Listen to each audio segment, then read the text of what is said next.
बिस्मिल्लाहिर्रहमानिर्रहीम। अस्सलाम वालेकुम डियर स्टूडेंट, आज जो हम डिस्कस करने जा रहे हैं वो है हमारे पास लेक्चर नंबर 9 जो कि प्रोडक्ट प्रॉपर्टीज़ के रिलेटेड है। हमारे पास हमारी 9th क्लास की बुक में 4 प्रोडक्ट प्रॉपर्टीज़ गिवन है। Number 1 atomic radius, number 2 ionisation energy, number 3 electron affinity, number 4 electron activity. इनको हमने डिस्कस करना है। जो आज हमने डिस्कस करना है वो है हमारे पास एटॉमिक रेडियस। अब फर्स्ट ऑफ ऑल डिस्कस करते हैं कि एटॉमिक रेडियस क्या होता है। Measurement of atomic size. First of all हम ये देखेंगे क्या हम एटॉमिक साइज या एटम का साइज मेजर कर सकते हैं या नहीं कर सकते। Okay, the electronic cloud of an atom, nucleus के बाहर जहां पे इलेक्ट्रॉन एग्जिस्ट करते हैं उसे कहते हैं electronic cloud. The electronic cloud of an atom has no definite limit, मतलब बाहर न्यूक्लियस के बाहर कोई इलेक्ट्रॉनिक क्लाउड की फिक्स लिमिट नहीं है, महदूद लिमिट नहीं है। बिकॉज ऑफ दिस, इस वजह से size of an atom can not be define exactly, तो हम एटम का साइज एग्जैक्टली मेजर नहीं कर सकते। डियर स्टूडेंट, जो एटम का साइज होता है वो डिफाइन नहीं होता। क्यों नहीं होता? क्योंकि बाहर न्यूक्लियस के बाहर जो इलेक्ट्रॉनिक क्लाउड है उसकी कोई बाउंड्री नहीं है। जब बाउंड्री नहीं है तो हम उसकी मेजरमेंट नहीं ले सकते, तो हम साइज ऑफ एन एटम को मेजर नहीं कर सकते। क्लियर? नेक्स्ट है हमारे पास, अगर हम एटम का साइज मेजर नहीं कर सकते तो फिर क्या मेजर कर सकते हैं? हम उसका बच्चों एटॉमिक रेडियस मेजर कर सकते हैं। वो कैसे? हम बच्चे क्या करते हैं, 2 आइडेंटिकल एटम लेते हैं। एक एटम हमारे पास ये है, मैं कहता हूँ ये मेरे पास कार्बन का एटम है, ये भी कार्बन का एटम। मैंने स्टार्ट में क्या लिया है, 2 आइडेंटिकल एटम लिए हैं। ठीक है, सेंटर में एक एटम का न्यूक्लियस और ये दूसरे एटम का न्यूक्लियस। जब इसका डिस्टेंस मेजर किया गया, यानी 2 न्यूक्लियाई, न्यूक्लियस की जमा होता है 2 न्यूक्लियाई, यानी कि न्यूक्लियाई होता है एक एटम का न्यूक्लियस, ये दूसरे एटम का न्यूक्लियस, इनको मिला के हम कहते हैं न्यूक्लियाई। ठीक है, क्लियर हो गया? तो हमने क्या किया, 2 एटम लिए, उनके न्यूक्लियस से क्या किया, उसके बिटवीन का डिस्टेंस मेजर किया, जो कि आया हमारे पास 154 पिकोमीटर। ठीक है, पीएम। अब अगर हम इसका हाफ कर दें, हाफ कैसे करते हैं, हम एटम 2 लिए तो इसे 2 पे डिवाइड कर दें, तो जब इसका हाफ लिया जो कि आया 77 पिकोमीटर, ये एटॉमिक रेडियस है। तो बेसिकली हम एटॉमिक साइज की बजाय क्या मेजर कर सकते हैं, एटॉमिक रेडियस। अगेन हमने क्या करना है, 2 आइडेंटिकल एटम, एटम एक जैसे होने चाहिए, एटम डिफरेंट नहीं होने चाहिए। तो मैंने एक एग्जांपल के तौर पे कार्बन के एटम को चूज किया।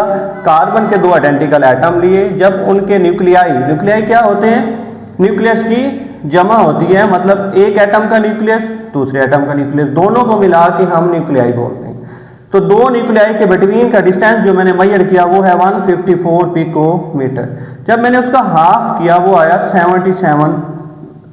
77 पिकोमीटर। अब ये क्या कहलाता है, कार्बन का एटॉमिक रेडियस कहलाता है। क्लियर हो गया? तो एटॉमिक रेडियस होता क्या है, half of the distance between the 2 nuclei of 2 identical bonded atom. ठीक है, bonded atom, identical bonded atom का हाफ आप ले लेंगे तो उसको कहेंगे आप एटॉमिक रेडियस। हाफ लेने के लिए आपको 2 पे डिवाइड करना पड़ता है। तो again define half of the distance between nuclei, यानी न्यूक्लियस की जमा nuclei of 2 identical bonded atom is called atomic radius. Clear हो गया? उसके बाद इसके यूनिट डिस्कस करते हैं। It is express in picometre, PM, P for pico, P for pico और एम फॉर मीटर। तो हमारे पास जो एटॉमिक रेडियस का यूनिट होता है वो होता है पिकोमीटर।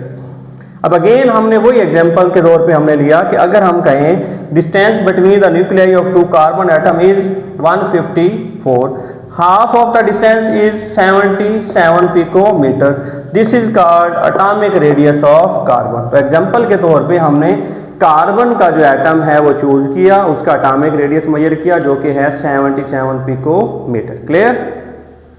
उसके बाद हम डिस्कस करेंगे पीरियोडिक ट्रेंड। कि यानी कि एटॉमिक रेडियस का पीरियड और ग्रुप में क्या बिहेवियर होता है, क्या रुझान होता है। तो जब भी हम पढ़ेंगे पीरियोडिक ट्रेंड तो आपने ये लाइन जो है रिपीट कर लेनी है या इसको लर्न कर लेना है, behaviour of atomic radius across group and period. तो पीरियोडिक ट्रेंड का मतलब होता है आप जो चीज़ लर्न कर रहे हैं, जो चीज़ पढ़ रहे हैं, उसका ट्रेंड जो है किस में डिस्कस करना है, across group and period. Clear. अब फर्स्ट वेरिएशन हम डिस्कस करेंगे अक्रॉस पीरियड कि पीरियड के अक्रॉस हमारे पास जो एटॉमिक रेडियस होता है उसका क्या ट्रेंड होता है, उसको देखते हैं।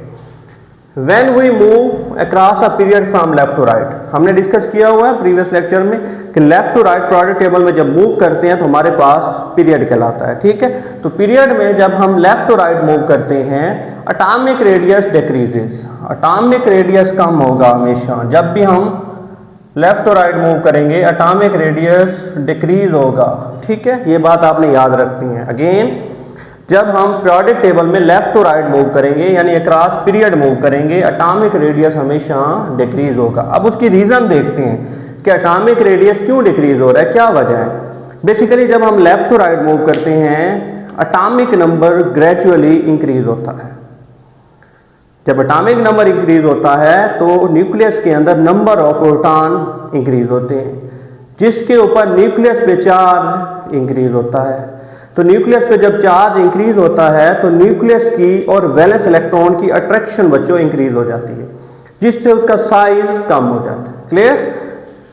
तो रीजन क्या है, the charge on nucleus increase from +3 to +10। Basically lithium का एटॉमिक नंबर 3 होता है तो उसके ऊपर प्लस चार्ज कितना होगा, 3।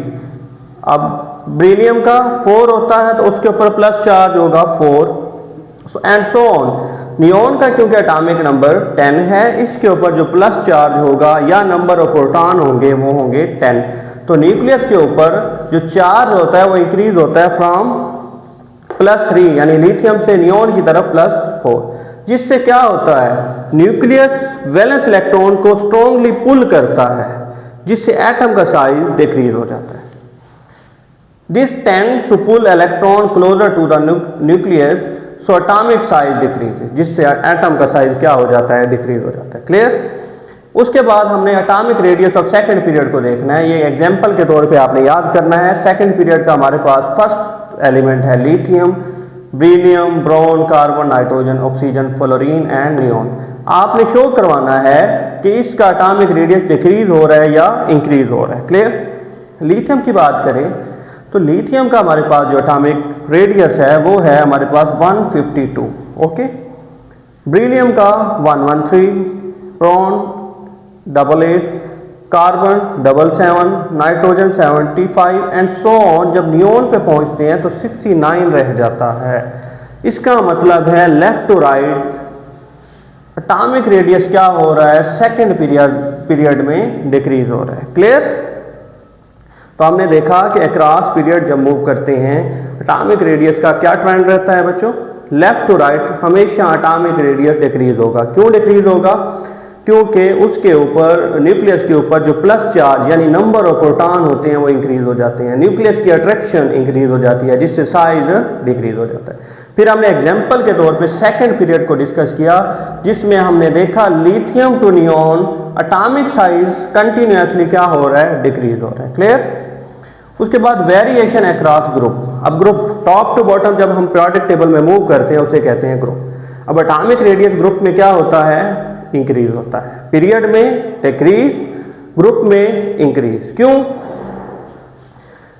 The atomic radius of atom increase from top to bottom in a group. Group में हमेशा इंक्रीज होगा। अब रीजन देखते हैं। New shell are added in a group. जब हम टॉप टू बॉटम मूव करते हैं तो एटम के शेल क्या हो जाते हैं, इंक्रीज। यानी फर्स्ट ग्रुप की फर्स्ट एलिमेंट की बात करें हाइड्रोजन की, फर्स्ट ग्रुप की हम डिस्कशन कर रहे हैं। हाइड्रोजन के पास 1 शेल होता है, उसके बाद लिथियम आता है, लिथियम के पास 2 शेल होते हैं, उसके बाद सोडियम आता है, उसके पास 3 शेल होते हैं, मतलब एंड सो ऑन। जब हम मूव करते जाते हैं तो नंबर ऑफ शेल बढ़ते जाते हैं। जब नंबर ऑफ शेल बढ़ रहे हैं तो उसके साथ साथ शेल्स में नंबर ऑफ इनर इलेक्ट्रॉन भी क्या हो रहे हैं, बढ़ रहे हैं। ठीक है, वैलेंस इलेक्ट्रॉन तो सेम रहेंगे बट उनके इनर इलेक्ट्रॉन क्या होते जाएंगे, बढ़ते जाएंगे। तो न्यूक्लियस की अट्रैक्शन शेल बढ़ने से क्या होती जाएगी, कम होती जाएगी। जब न्यूक्लियस की अट्रैक्शन कम होगी तो एटॉमिक साइज डेफिनेटली इंक्रीज कर जाएगा। Clear? New shell are added in a group. Shielding effect, shielding effect क्या कहते हैं? नंबर ऑफ शेल का बढ़ जाना क्या कहलाता है? Shielding effect. या इनर इलेक्ट्रॉन का बढ़ जाना क्या कहलाता है? Shielding effect. तो shielding effect increases so number of inner electron increases. Shielding effect बढ़ने की वजह से उसमें नंबर ऑफ इलेक्ट्रॉन इंक्रीज कर जाते हैं, जिससे न्यूक्लियस का साइज या न्यूक्लियस की अट्रैक्शन वैलेंस इलेक्ट्रॉन पे कम हो जाती है, साइज इंक्रीज कर जाता है। क्लियर? अब उसकी एग्जांपल डिस्कस करते हैं। Atomic radius of first group element, हमारे पास अल्कली मेटल है पीरियोडिक टेबल में फर्स्ट ग्रुप, उसको डिस्कस करते हैं। अब उसमें कुछ एलिमेंट लिए हमने, लिथियम, सोडियम, पोटाशियम, रुबिडियम और सीजियम। उनमें फर्स्ट लिथियम की बात करें, उनके इनर इलेक्ट्रॉन कितने होते हैं? वैलेंस इलेक्ट्रॉन को छोड़ के जो रिमेनिंग हमारे पास इलेक्ट्रॉन बचते हैं वो 2 होते हैं। सोडियम के पास 10, पोटाशियम के पास 18, रुबिडियम के पास 36, सीजियम के पास 54। अब इनर इलेक्ट्रॉन बढ़ने की वजह से एटम का साइज देखिएगा इंक्रीज हो रहा होगा। देखें हमारे पास लिथियम का साइज होता है एटॉमिक साइज या एटॉमिक रेडियाई 152, ठीक है। सोडियम का 186, पोटाशियम का 227, रुबिडियम का 248 और सीजियम का होता है 265। तो टॉप से बॉटम जब मूव कर रहे हैं atomic radii of alkali metal या first group dear student increase हो रहा है। क्लियर? तो हमने ये डिस्कस किया कि ग्रुप में हमेशा एटॉमिक रेडियाई इंक्रीज होगा। क्यों इंक्रीज होगा? नंबर ऑफ शेल इंक्रीज होंगे, number of inner electron increase होंगे, शील्डिंग इफेक्ट इंक्रीज होगा, न्यूक्लियस की अट्रैक्शन डिक्रीज होगी, जिससे एटम का साइज डेफिनेटली इंक्रीज कर जाएगा। क्लियर? उसके बाद हमने फर्स्ट ग्रुप के एग्जांपल से इसको वेरीफाई भी किया। और पीरियड में क्या होता है? एटॉमिक साइज हमेशा डिक्रीज होता है। क्यों डिक्रीज होता है? क्योंकि नंबर ऑफ प्रोटॉन यानी पॉजिटिव चार्ज इंक्रीज होते हैं, न्यूक्लियस की अट्रैक्शन इंक्रीज होती है, जिससे एटम के न्यूक्लियस और वैलेंस इलेक्ट्रॉन में अट्रैक्शन क्या हो जाती है? इंक्रीज हो जाती है। न्यूक्लियस क्या करता है? वैलेंस इलेक्ट्रॉन को अपनी तरफ पुल कर लेता है, जिससे एटम का साइज डिक्रीज हो जाता है। क्लियर? ये था आज हमारे पास लेक्चर 9। इंशाल्लाह कल आयनाइजेशन एनर्जी के बारे में डिस्कस करेंगे।